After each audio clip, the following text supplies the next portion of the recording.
ایک دفعہ میں اپنے نظام الدین میں بیٹھا ہوا تھا،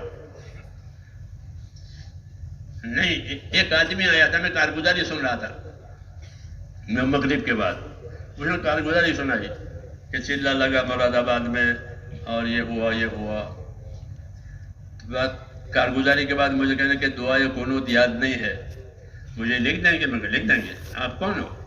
تو آپ نے بتایا کہ میں تو آپ کی مسجد میں منہ دھونے کے لیے آیا تھا۔ تو منہ دھونے کیوں آئے تھے؟ نماز؟ کہ نہیں، میں تو نشہ آور چیزیں بیچتا تھا، میری ایک پوری پارٹی تھی، تو رات کو نشہ آور چیزیں بیچنا، صبح تک میں ختم کر دینا۔ تو صبح بیچتے بیچتے صبح ہو گئی، تو آپ کی مسجد کے پاس سے گزرا، مسجد کھلی، ہمارے نظام الدین کی مسجد، تو میں اندر داخل ہوا۔ لوگ آتے تھے، ہمارے حضرت فرماتے ہیں کہ جو بھی آوے وہ آنے دو اس کو، اگر اس کو وضو کی جگہ وضو کی جگہ بتاؤ، پانی کی جگہ بتاؤ، اس جگہ بتاؤ، اپنی بات بھی کرو۔ یہ اصول تھا ہمارا مسجد میں۔ تو اسے کسی نے بات کی تو کہ میں تو مسجد میں آیا تھا ہم منہ دھونے کے لیے، اور کسی نے بات کی، اور تو پھر میں نماز کے لیے رک گیا۔ فجر کی نماز ہوئی، فجر کے بعد بیان ہوا، بیان میں تشکیل ہوئی کہ بولو کون تیار ہے، تو میرے دل میں اس کا اثر پڑا، تو میں ایک دم تیار ہو گیا۔ ایک بات بیچ میں یاد آ گئی، وہ ہمارے اہل علم کو سمجھنے کی ہے۔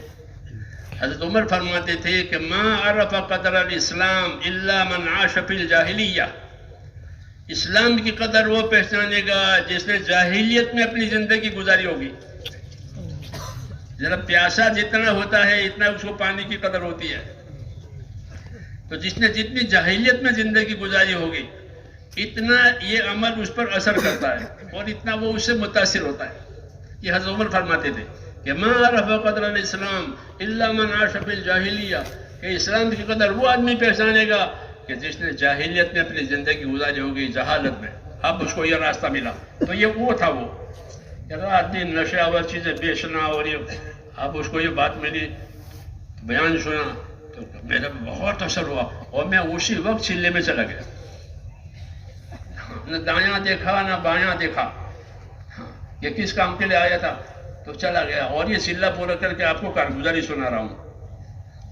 مراد آباد میں چلہ لگا، جی ہاں، اور نماز سیکھی، نماز یاد نہیں تھی، نماز سیکھی، مگر مجھ کو نشے کی عادت تھی۔ پھر کیا ہوا کہ چھوٹ گیا، تکلیف تو پڑی تھوڑی، مگر ہمت کی تو الحمدللہ وہ نشے آور چیزیں نکل گئی زندگی میں سے۔ اور اب یہ نماز یاد نہیں تھی تو یاد ہوئی دعائے قنوت، میں نے کہا میں لکھ دوں گا دعائے قنوت، پھر وہ چلا گیا۔ ایک عورت آئی کہ ہمارا آدمی آپ نے بھیج دیا ہے، اس کو بلاؤ۔ ارے کیا قصہ ہے، معلوم ہے وہی ہے وہ۔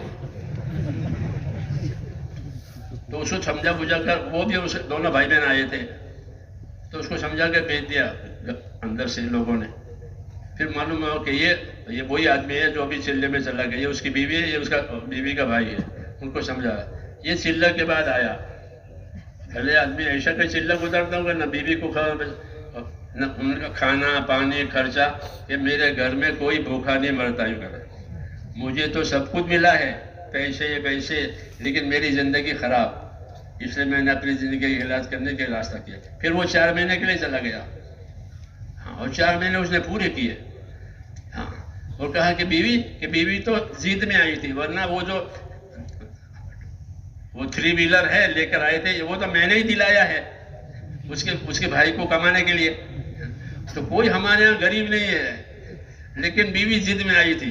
پھر اس کے چلے 4 مہینے پورے ہو گئے، وہ زندگی بدل گئی۔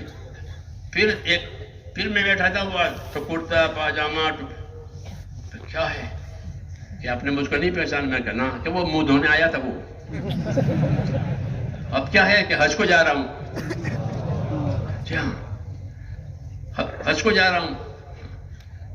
یہ مثال میں نے اس لیے دی کہ اللہ تعالیٰ اس طرح لوگوں کی زندگیوں کو نکالتے ہیں اور آگے بڑھاتے ہیں، جی ہاں، کام کرنے والا والذین جاہدوا فینا لنہدینہم سبلنا، جو ہماری نسبت سے محنت کریں گے اللہ ان کو آگے بڑھائیں گے۔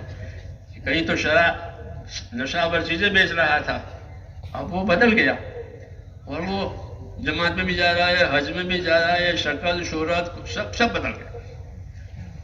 کہ نشہ اتر گیا. مولانا ابراہیم صاحب دیولا کے بیان کو سننے کے لیے ہمارے چینل کو سبسکرائب کریں. بیان اچھے لگے مولانا کے تو لائک کریں اور اپنے دوستوں سے فیملی ممبر سے شیئر کریں. السلام علیکم.